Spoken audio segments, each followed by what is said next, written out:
¿Cómo está? Un gusto saludarle en este espacio de análisis Catalejo, que como usted sabe es una coproducción de Canal 44 y el Centro Universitario de Ciencias Sociales y Humanidades, el CUCH de la Universidad de Guadalajara.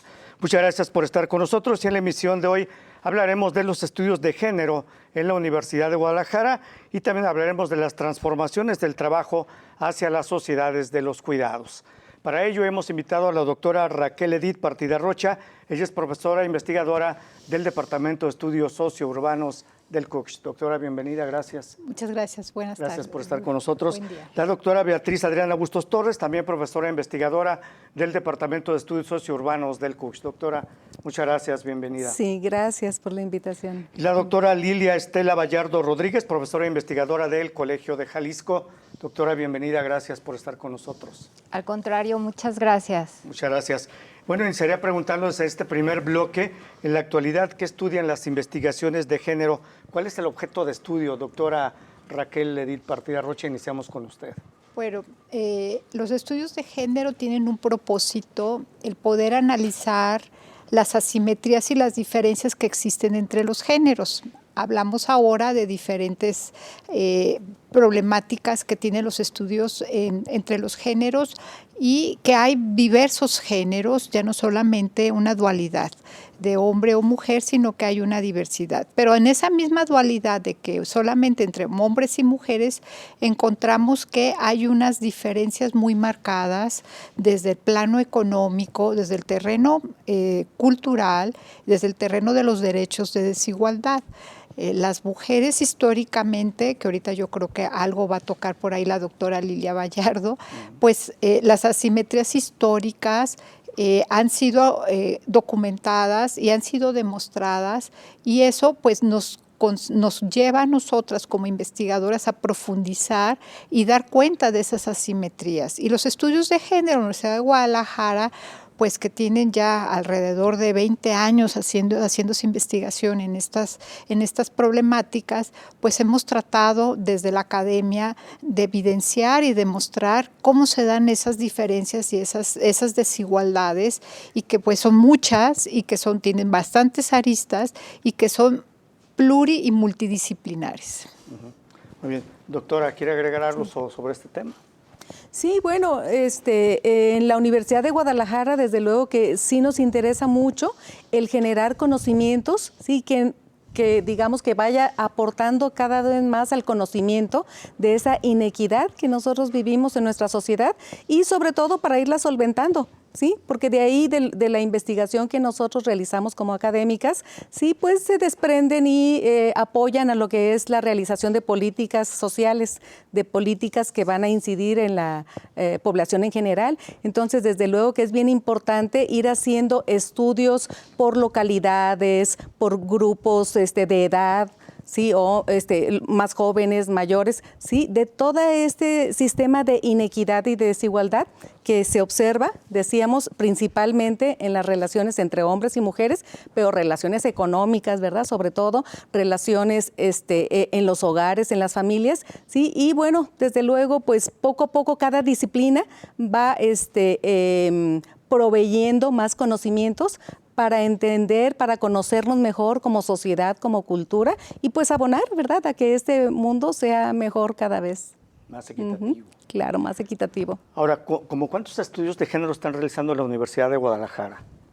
¿Tienen el dato ustedes? Pues tenemos un aproximado. En la Universidad de Guadalajara hay 2 campus que se han concentrado en estudiar estos estudios de género. Uno es el Centro Universitario de Ciencias de la Salud, donde las compañeras que se dedican a hacer los estudios sobre salud reproductiva y los derechos de las mujeres en la salud reproductiva, pues hay un grupo ahí muy interesante de colegas investigadoras pues que tienen también buen tiempo profundizando en esto. En el campus, el segundo campus es el de Ciencias Sociales y Humanidades, que por su naturaleza, pues es el que le corresponde llevar la batuta o la vanguardia en estos estudios, y por eso está el Centro de Estudios de Género, y también es pionera este campus de la revista de estudios de género que se llama La Ventana, que tiene 20 años. Entonces, es una revista reconocida a nivel nacional, a nivel internacional, y pues ahí se concentra un buen grupo. Paralelo a ello, los diferentes departamentos de investigación hemos generado líneas específicas sobre estudios de género. En el Departamento de Sociourbanos, pues tenemos una línea, la doctora la encabeza, la doctora Beatriz Bustos, sobre género, trabajo. Ahí coincidimos. Hay otras líneas sobre trabajo, migración y mujeres en ese departamento, pero hay otros departamentos como el de educación, también el de sociología, que también hay compañeras que están incidiendo en los estudios de género. Hay que añadir que en el Centro Universitario de Tonalá hay otro grupo de investigadoras sobre derechos humanos y género, muy interesante.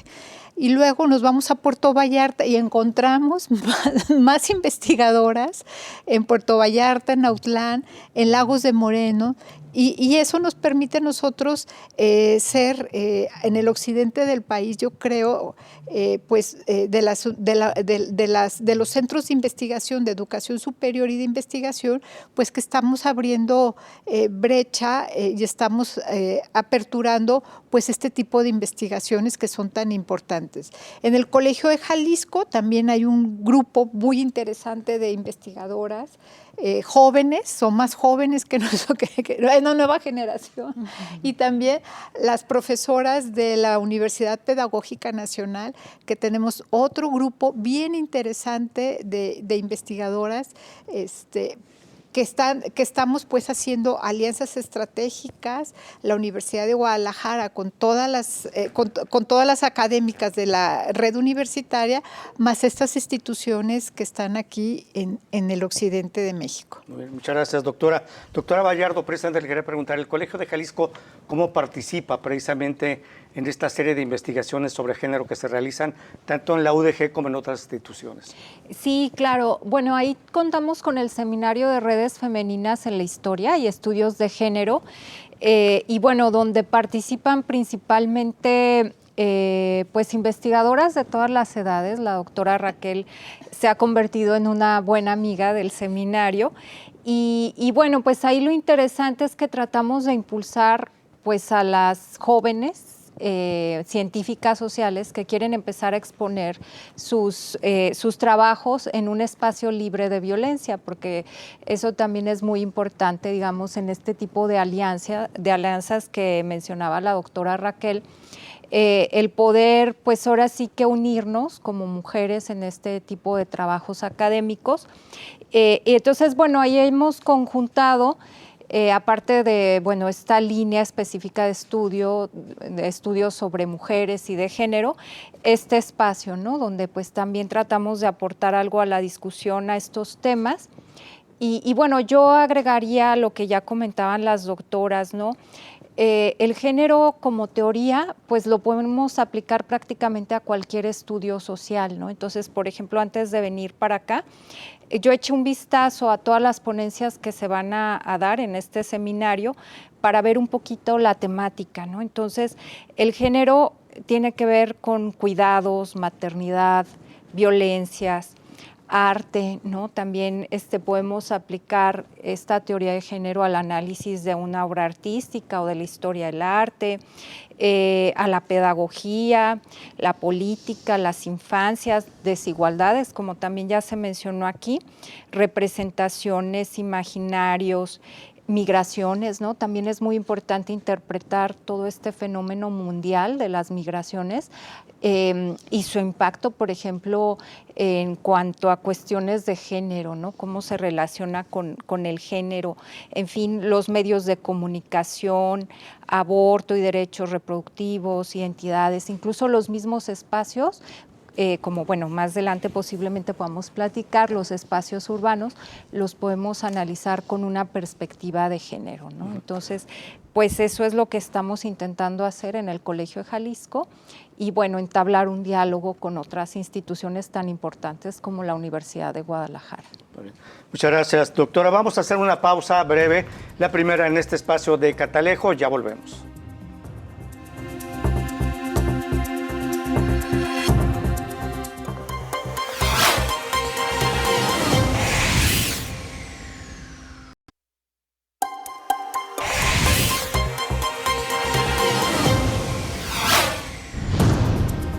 Muchas gracias por seguir con nosotros en Catalejo, coproducción de Canal 44 y el CUJ.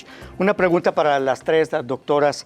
El objeto de estudio de las investigaciones de género es únicamente, como ya se señaló aquí de manera inicial, señalar las asimetrías que existen entre los géneros.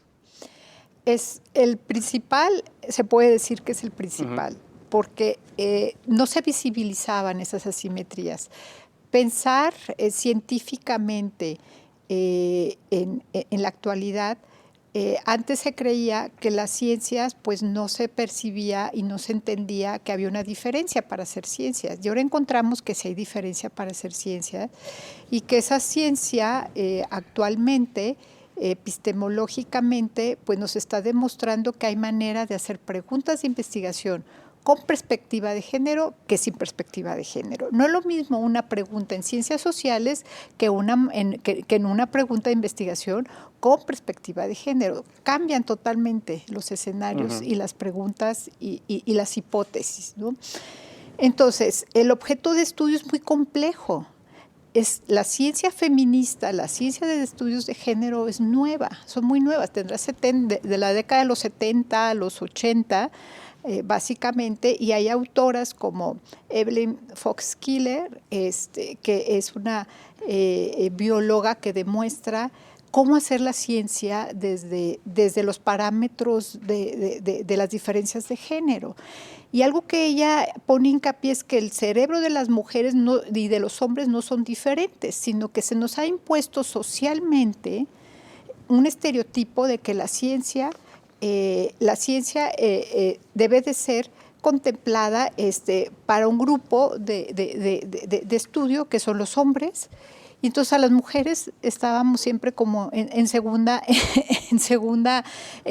plano, y pues eso se va complejizando, se va demostrando, y pues ahora las que estamos ahora trabajando en estos temas, estamos apuntalando a esa ciencia feminista, a esas nuevas preguntas y nuevas hipótesis, que es un parteaguas en el siglo XXI.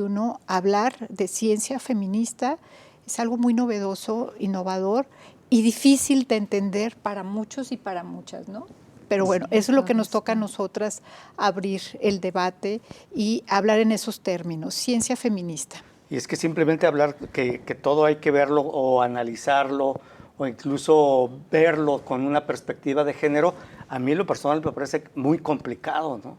Por ejemplo, ¿yo cómo podría hacer preguntas con perspectiva de género a ustedes? Esa sería, a ver, doctora. Bueno, así en lo preciso, no tengo una respuesta como tal, ¿verdad? Pero yo pienso que usted tiene una actitud de género porque está abierto a escuchar nuestras opiniones, nuestras impresiones, y eso ya es una perspectiva de género, porque anteriormente no se nos daba la palabra, no se nos brindaban los espacios de comunicación hacia el público.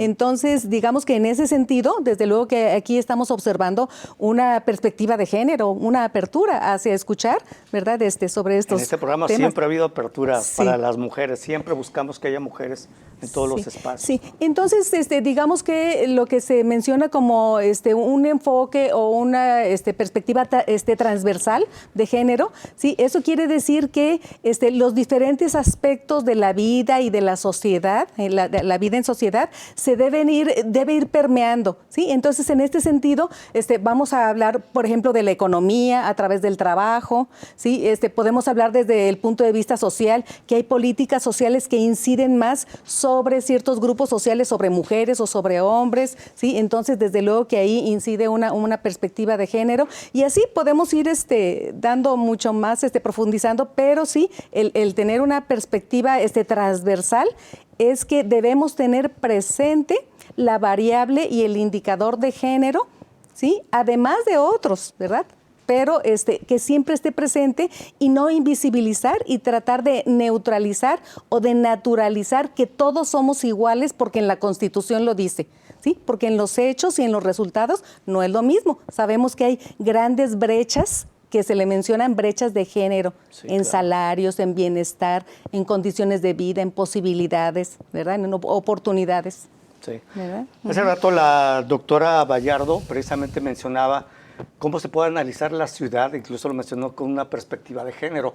Yo les pregunté, ¿la ciudad están construidas con perspectiva de género? Guadalajara, por ejemplo, ¿cómo podemos verlo de esa manera, doctora? No, pues hay una serie de cosas que nosotros podemos ver. Por ejemplo, si hay espacios seguros para las mujeres, ¿no? O sea, al transitar una calle, ¿cómo nos sentimos como mujeres? Y bueno, tomo el caso de las mujeres porque me es más familiar, sí, claro. Pero hablar de género no es nada más hablar de mujeres, ¿no? Como ahorita platicábamos, sino que es hablar de todos los géneros. A lo mejor lo primero que se planteó con el concepto género es esta asimetría de la que ya hablaba Raquel, pero se ha problematizado más, ¿no? Ya no es nada más hombre-mujer, sino que se han, digamos, desprendido, ¿no? Una serie de géneros, ¿no? Entonces, hablo, digamos, como partiendo del ejemplo más simple, ¿qué espacios seguros hay para las mujeres en la ciudad, ¿no? Hay espacios con suficiente luz, donde haya a lo mejor lugares donde podamos pedir auxilio en caso de ser violentadas, por poner algún ejemplo. Hay espacios donde la concentración de hombres vulneran a las mujeres o a otros géneros, ¿no? Entonces, esa es una forma también de leer las ciudades con perspectiva de género, ¿no? O un tema. Hay recientemente se han instalado o establecido unos llamados puntos púrpura o zonas púrpura, donde supuestamente es para dar seguridad a las mujeres en la ciudad. Por la avenida de Chapultepec hay 2 o 3 de esos puntos, ¿no? Sí, doctora Raquel Partida. Si me permites agregar en esto mismo que señala la doctora Lilia Vallardo, la construcción de las ciudades históricamente pues tenían una perspectiva y tenían una función que era generar una economía y eran ciudades pues en donde públicamente solo podrían estar los hombres. Las mujeres tenían que estar en sus casas. Entonces, históricamente, hay varias investigaciones, publicaciones de la Universidad de Guadalajara y también del Colegio de Jalisco, que dan cuenta de cómo se pensaba y cómo era la vida cotidiana en el siglo XIX de las mujeres y los hombres, ¿no? Entonces, eso ya está muy argumentado. Actualmente, los temas de movilidad en la ciudad no tienen perspectiva de género. El tema de las plazas públicas o los lugares o los parques no tienen perspectiva de género, ¿no? Entonces se condiciona y se sigue siendo como en el siglo XIX, principios del siglo XX, que es el hombre el que se hace propia del espacio público y del espacio, el que tiene el derecho a la ciudad es el hombre, porque el hombre es el que, hablando de la economía, lo que señalaba la doctora Beatriz Bustos, el tema económico, la movilidad tiene que ver con un tema económico de la ciudad. Entonces, ¿a quién le propician esa movilidad? Pues a los hombres, porque ¿quiénes son los proveedores en el esquema patriarcal capitalista del siglo XIX, siglo XX, lo que va del siglo XXI? Pues el estereotipo, los que son proveedores son los hombres, ¿no? Y hay una reproducción, una enajenación del conocimiento y la ciudad urbana, hablando de ciudades urbanas, porque faltan las ciudades rurales que juegan otro papel, pues son muy patriarcales con un estereotipo en donde debe de salir a la movilidad, está diseñada para los hombres.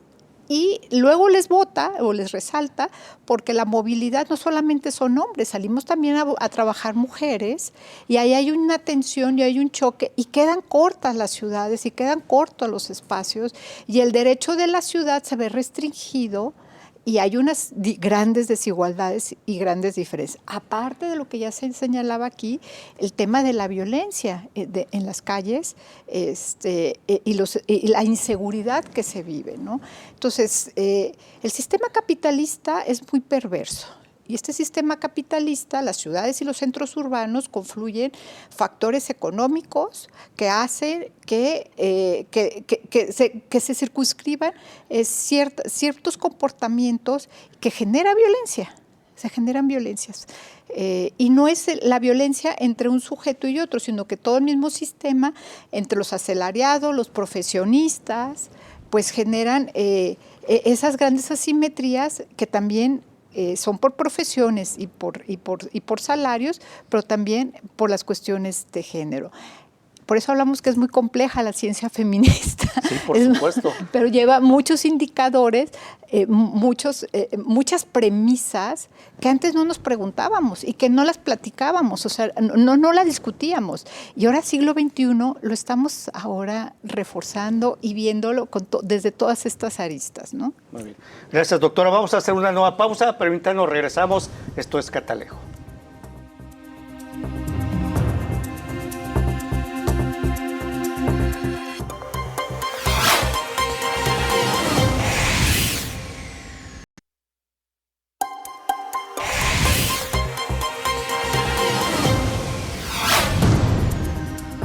Gracias por seguir con nosotros en Catalejo, coproducción de Canal 44 y el CUCH. Bueno, este panorama que planteó la doctora Raquel Edith Partida Rocha, pues es muy complejo y yo preguntaría, pues me imagino así ha sido siempre en la historia de la humanidad y seguramente así es en todos los países, pero yo preguntaría precisamente con perspectiva de género, ¿cómo podemos tratar de cambiar todo este panorama? Es algo muy complicado, no sé, ustedes son especialistas en el tema, doctora.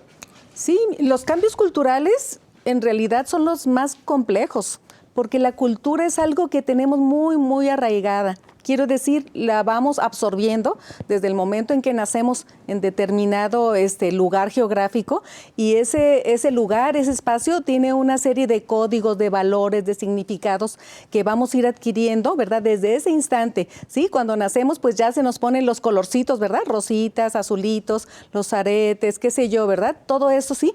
Y que cuando en la etapa del crecimiento, cuando nos damos cuenta, ¿verdad? Que nos vamos identificando, sí, autoidentificando, pues nos damos cuenta que somos hombres, que somos mujeres, ¿verdad? Entonces, desde luego que es bastante, bastante complejo el cambiar, pero sí se puede, ¿sí? Digamos, hay varios términos que podríamos utilizar, ¿verdad? Pero sí se puede, digamos, sensibilizar, proponer, ¿verdad? Otras formas de convivencia, ¿sí? Entonces, eso significa también modificar ciertos valores, pero desde luego eso lo podemos lograr mucho en etapas muy tempranas, ¿verdad? Con los niños, adolescentes, ¿verdad? Haciendo, qué sé yo, talleres. Hay muchas formas en las cuales se podría, digamos, tratar de empapar, ¿verdad? Sobre todo las nuevas generaciones, pero vamos a pensar en las generaciones de gente ya muy mayor. Es muy complejo, ¿sí? El explicarle cómo es que tratamos de vivir en equidad o en igualdad, ¿verdad? O sea, tienen muy arraigados lo que son los estereotipos y los roles de género. Sí, y es más complejo, pero claro que hay mucho por hacer y se hace mucho a nivel de los sistemas de educación, ¿verdad? Tanto desde niños pequeños hasta las universidades, sí, es una forma pues de transmitir, ¿verdad?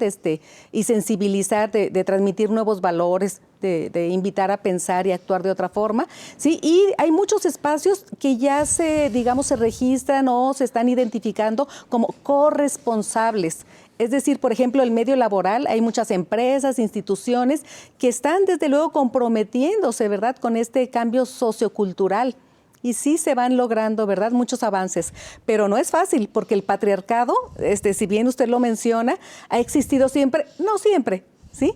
Pero digamos que sí, desde hace muchos, muchos años que está presente el patriarcado, ¿sí? Y todo esto se acentúa, como dice la doctora Raquel, ¿verdad?, con el capitalismo, ¿sí?, con la propiedad privada, ¿verdad?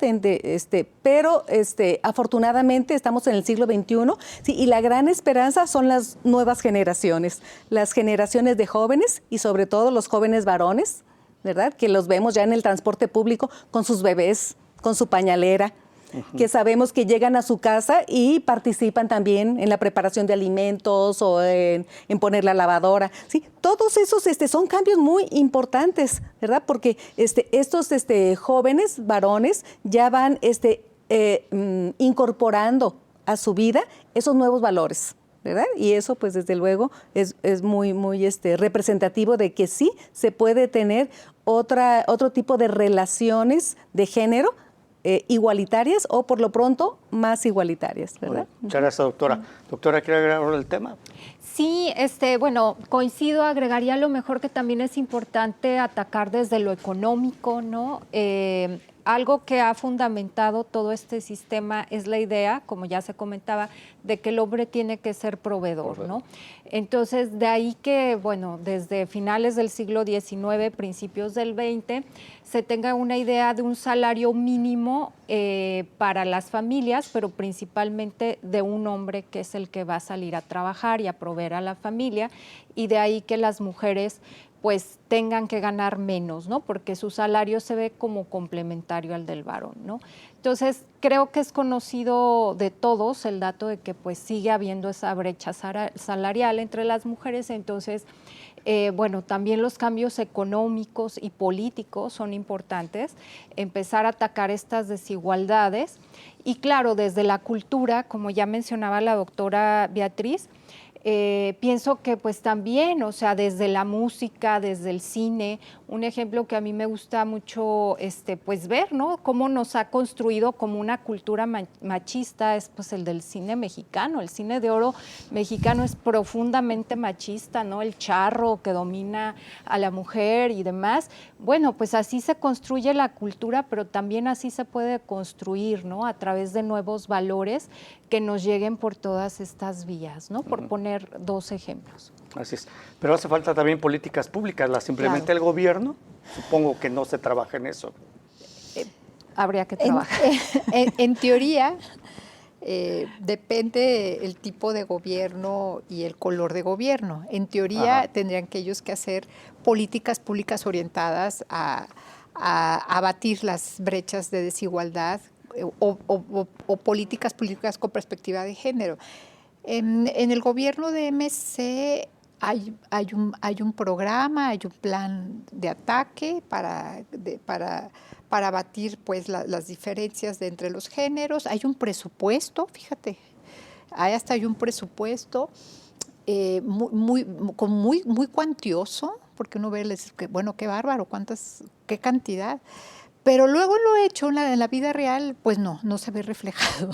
Se ve más bien como reflejado, los presupuestos los utilizan algunos gobiernos, no todos, en utilizarlos como comprar como derecho al voto o comprar como concesiones al voto, ¿no? Entonces dicen, vamos a dar una bolsa a mujeres emprendedoras. Entonces dan 5 o 10 mil pesos, pero los dan ya en el proceso que tienen que comprometerse a votar por un partido de determinada manera, ¿no? Y luego cuando analizas tú los presupuestos en los institutos municipales de las mujeres, el de Guadalajara o el de Zapopan, el que más tiene presupuestos, el de Guadalajara y el de Puerto Vallarta, pues te das cuenta que no baja, o sea, no baja a una política, acciones afirmativas que disminuyan o que se refleje. Entonces, existen en papel las políticas públicas, pero no logran aterrizar o no logran en la población, en el grueso de la gente, no permea. Y entonces hay una contradicción, hay una tautología. Por un lado hay un presupuesto muy importante, pero por otro lado las infancias y las violencias de género intrafamiliar están en crecimiento. Entonces algo está mal.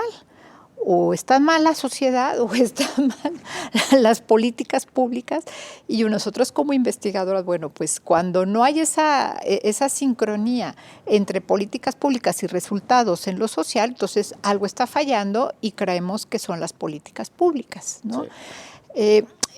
decías algo sobre los países, también tiene que ver mucho con los modelos económicos. Nosotras como científicas sociales, historiadoras y sociólogas, pues para nosotros es muy importante entender el modelo productivo en las que se asienta el in situ histórico de cada país.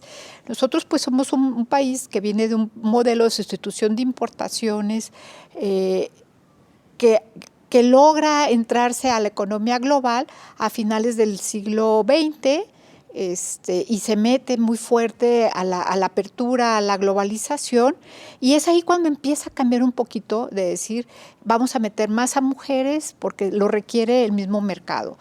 Me acuerdo cuando hice mi tesis sobre reestructuración productiva de la industria electrónica en Jalisco, hace tiempo, pues hablábamos de otro esquema, de otro modelo productivo de reestructuración productiva, pero ahora nos encontramos en otro modelo, donde sí participan más las mujeres en el mercado laboral, es correcto.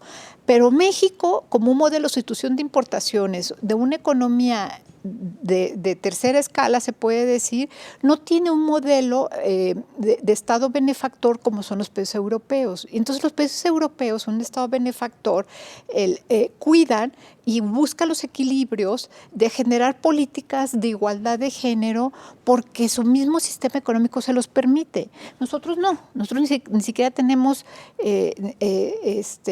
algo que se asemeja a las cuestiones de una beca de desempleo, no. Entonces, depende mucho de los modelos económicos. En América Latina creo que el modelo económico que se ha metido más a encontrar estas políticas públicas es el uruguayo.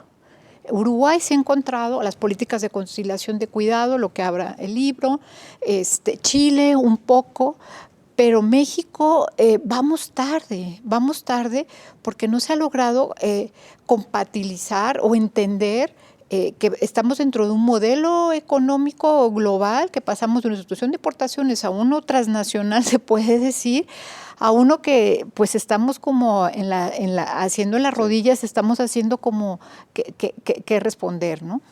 Bien, gracias, doctora. Permítanos, vamos a hacer una nueva pausa, regresamos a Catalejo.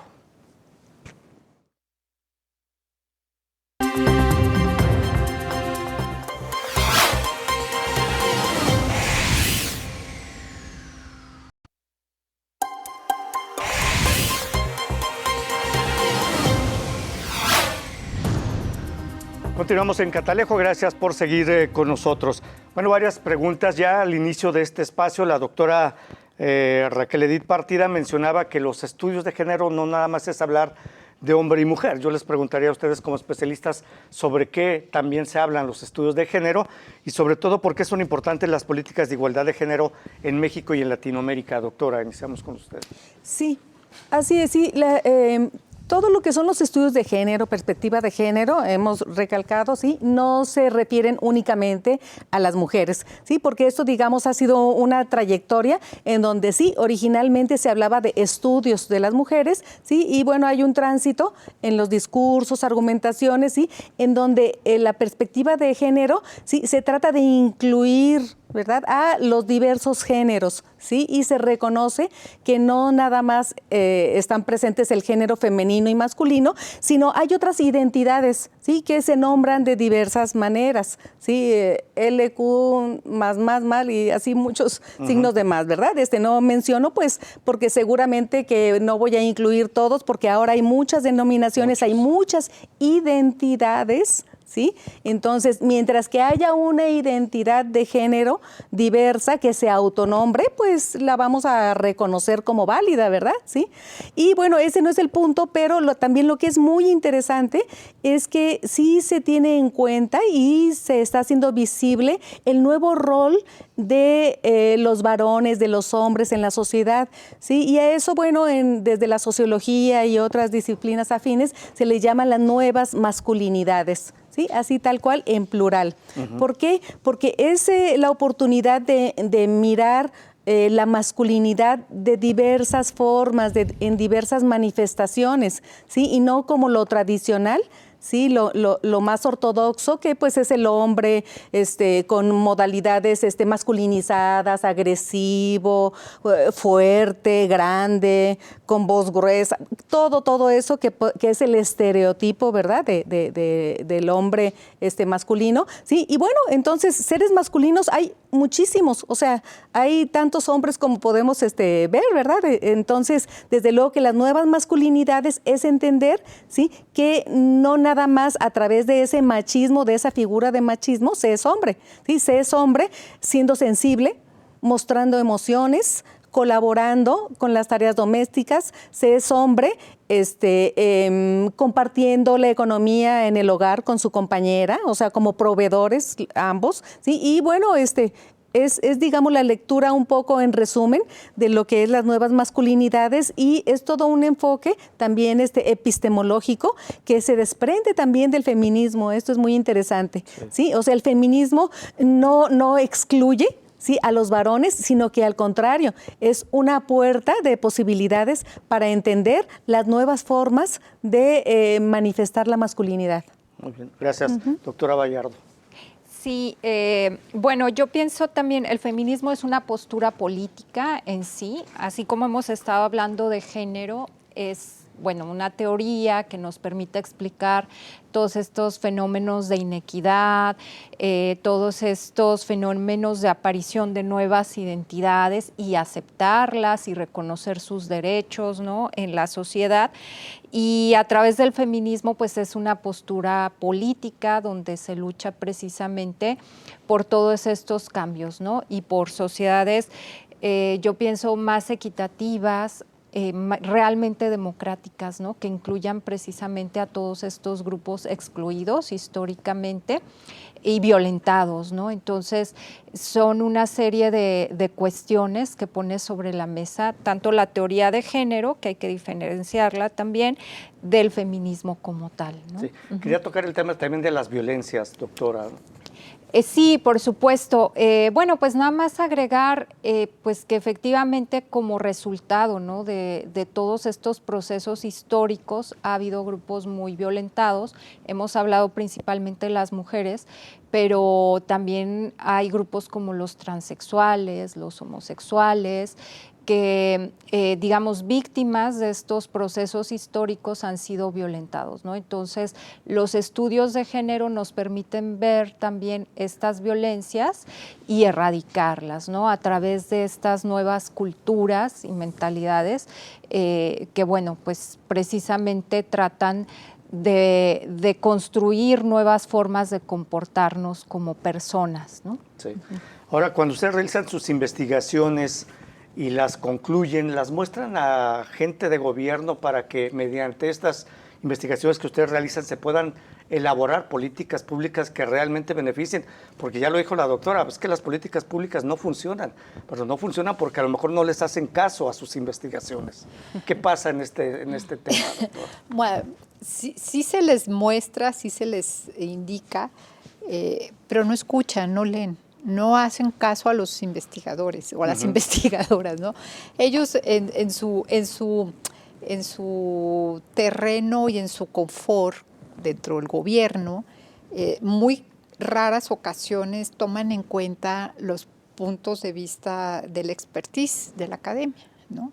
Generalmente ellos forman sus equipos de asesores y de asesoras y ellos pues generan y a lo mejor toman alguna referencia como este libro o los libros de la doctora Lilia Vallardo, eso o de la doctora Beatriz, pero no invitan, no nos involucran a que demos como un punto de vista, porque al final de cuentas somos incómodas, ¿no? Somos incómodas porque estamos con el dato mostrando que pues no hay coincidencia entre el dato y la cifra de la realidad de lo que sucede en la sociedad con las políticas públicas que ellos dicen. Y entonces cuando alzamos la voz de una manera crítica al sistema, pues no somos muy cómodas, somos incómodas. Sin embargo, por ahí ha habido algunos acercamientos creo que las tres hemos participado en algún momento en alguna política pública que ha sido como favorable en otros gobiernos. Yo en particular, yo en este gobierno no he tenido ningún acercamiento y ha sido pues más bien como que no quieren escuchar porque no coincide con sus propuestas de gobierno y sus intereses políticos, ¿no? Es mejor tener así como, bueno, ahí está la investigación, ahí está la investigadora, ahí están las instituciones, pero no las invitamos a colaborar en este momento porque pues no coinciden con el interés político que tenga el político en turno, ¿no? Y entonces pues ahí se pierde. Y otra cosa, yo no sé qué opinen las colegas, el tema de la descontinuidad de las políticas públicas, porque hay sexenios en los que sí funcionan las políticas, llega el nuevo gobierno y las quita, ¿no? Como el Instituto Jalisciense de las Mujeres, que se venía haciendo un trabajo más o menos bien interesante, y llega el nuevo partido o el nuevo gobierno y lo desbarata y forman otra cosa y eso no nos suma, no nos ayuda como ¿La Secretaría de la Igualdad Sustantiva no funciona? Funciona, pero con los intereses del gobierno en turno. Entonces, si funcionara como quisiéramos que funcionara, pues no tendríamos estos índices tan altos de violencia y de violaciones, de violencia intrafamiliar, de feminicidios que tiene ahorita Jalisco. Entonces, si funcionara, no tuviéramos tanta cuestión, ¿no?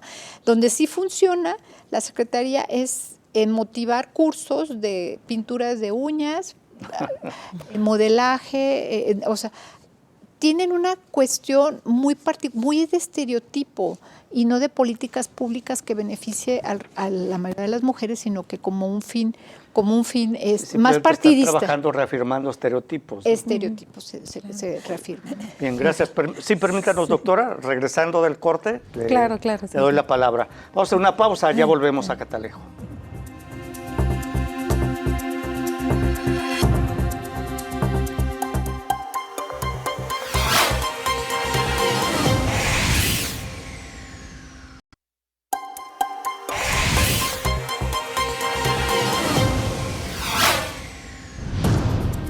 Bueno, llegamos a la parte final de Catalejo y precisamente para hablar de este libro que está aquí en esta mesa, el libro de políticas de igualdad desde Latinoamérica, transformación hacia las sociedades de los cuidados en el siglo XXI, un libro coordinado por la autora Edith Partida Rocha. Doctora, platíquenos de este libro y me llama la atención cuáles son las sociedades de los cuidados.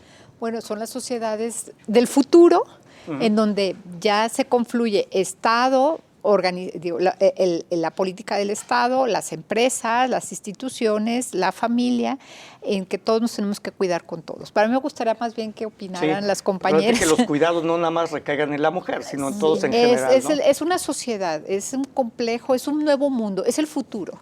Sí. Es algo futurista, es una utopía de Raquel Partida. Bueno, habrá que leerlo, quizás se convierta en realidad. Doctora Vallardo. Sí, mira, pues describiendo un poquito el libro, son 12 capítulos divididos en dos partes. La primera parte es en el caso de Latinoamérica en general, género en el desarrollo y en los cuidados de Latinoamérica. Y en la segunda parte ya se concentra en casos del cuidado en México, ¿no? Es un libro importante, pertinente, que nos hace reflexionar principalmente a partir de la pandemia de COVID-19, que se evidenciaron, pero además acrecentaron estas inequidades en los cuidados, ¿no? Cómo se cargaban y se cargan todavía los cuidados en las mujeres, y yo agregaría las violencias. Son en total 18 autoras, quiero decirlo así, son 16 autoras y 2 autores, todos especialistas en los diversos temas, ¿no? Entonces, sí es un libro bien interesante donde se tocan muchos de los temas de los que ya hemos estado platicando en este programa, Antonio. Muchas gracias. Doctora, Quería aparte agregar sobre las políticas públicas. Sí, no, bueno, nada más agregar que si bien no incidimos directamente las investigadoras sobre las políticas públicas, porque bueno, desde luego que eso depende, ¿verdad? Decíamos pues del gobierno en turno y cómo interpreta, ¿verdad? La información que podemos brindar, pero sí hay un rol muy interesante y muy importante, ¿sí? Que a través de ya varias décadas que nos hemos dedicado a los estudios de género en la Universidad de Guadalajara, hemos tenido la oportunidad de formar cuadros muy importantes, ¿sí? De hombres y de mujeres, sobre todo, que ahora están en puestos importantes, relevantes dentro del gobierno, de las dependencias, de las instituciones que atienden las políticas de género. Entonces, es otra forma también de incidir, claro, ¿verdad? De manera un tanto indirecta, ¿verdad? Aquí ¿sí? Lo lamentable es que no apliquen luego lo que ustedes les inculcaron en las clases, ¿verdad? Bueno, eso a veces sí sucede y a veces no, pero yo creo que sí se va avanzando, ¿sí? Que es lo importante, ¿verdad? Sí. Sobre el libro, ¿cree? Y bueno, sobre el libro sí, pues voy a agregar un poquito a lo que dice la doctora, que sí ya ella comentó sobre la mayoría de los capítulos, ¿verdad? Bueno, el número de capítulos, sí, y en realidad es un texto muy interesante porque recopila no solamente información sobre México, sino sobre otros países de América Latina y sobre el caso del Uruguay, que bien mencionamos, es muy interesante porque le han dedicado y se han esforzado verdaderamente en transversalizar las políticas de género, ¿verdad? Y bueno, con resultados bastante favorables. Pero bueno, volviendo a lo que son los temas del libro, sí, pues vamos a ver que sí, o sea, si bien estamos entendiendo que a través de varios capítulos, incluso hay algunos históricos muy relevantes donde nos dicen cómo es que históricamente se han presentado varios niveles y formas de desigualdad, ¿sí? Después van adentrándose los autores y autoras, ¿sí? En analizar lo que es la actualidad y hay algo que es donde se ve la desigualdad, ¿verdad? Que es en la economía y en el trabajo. Entonces se hacen cruces muy interesantes sobre lo que es la maternidad y el trabajo, sobre lo que es el trabajo de las mujeres en espacios generalmente masculinizados, como es el trabajo en la minería. Este es el caso de Chile, ¿sí? Y entonces poco a poco así los autores nos van mostrando realidades diferentes, diversas, en donde se presenta la desigualdad y en cada uno de estos capítulos también hay una propuesta, digamos, para ir avanzando e ir equilibrando todas esas fuerzas, ¿verdad? ¿Sabes que Uruguay es un ejemplo en Latinoamérica de políticas públicas en favor de las mujeres? Sí. O para tratar de reducir esta inequidad que existe. Así es, no solo hacia las mujeres, sino en la sociedad en general, porque hay que tener muy presente que el bienestar de una nación, ¿sí? No responde nada más a la economía, ¿verdad? Sino a la participación de cada uno de nosotros, desde luego en la economía y en otros niveles de lo que nosotros podríamos considerar como calidad de vida, ¿verdad? Entonces, desde luego que hay diversas formas de ir participando, pero la economía es muy importante. En los países donde la mujer participa, donde más participa económicamente, también hay mayores niveles de bienestar. Entonces, desde luego que tenemos que encontrar las fuerzas de cómo equilibrar en la sociedad todas estas fuerzas y que pueda haber mayor participación económica de las mujeres, pero con mejores condiciones actuales y con condiciones que nos indiquen que hay un equilibrio y una equidad. Sí, muy bien. ¿Algo más, doctora? ¿Quiere agregar? Nada, que esa es mi utopía, ¿no? Muy Encontrar bien. los equilibrios y la participación económica de las mujeres en igualdad de circunstancias en una sociedad donde esté el bienestar, ¿no? Muy bien. Pues les agradezco a las tres que han estado con nosotros en este espacio de Catalejo. Doctora Raquel Edith Partida Rocha, muchas gracias. Muchas gracias. Doctora Antonio. Beatriz Adriana Bustos Torres, muchas gracias. Y doctora Lili Estela Vallardo Rodríguez, muchas gracias por haber estado con nosotros. Ha sido un Y muchas gusto. gracias a Gracias. usted. Nos escuchamos y vemos en la siguiente emisión de Catalejo. Hasta luego.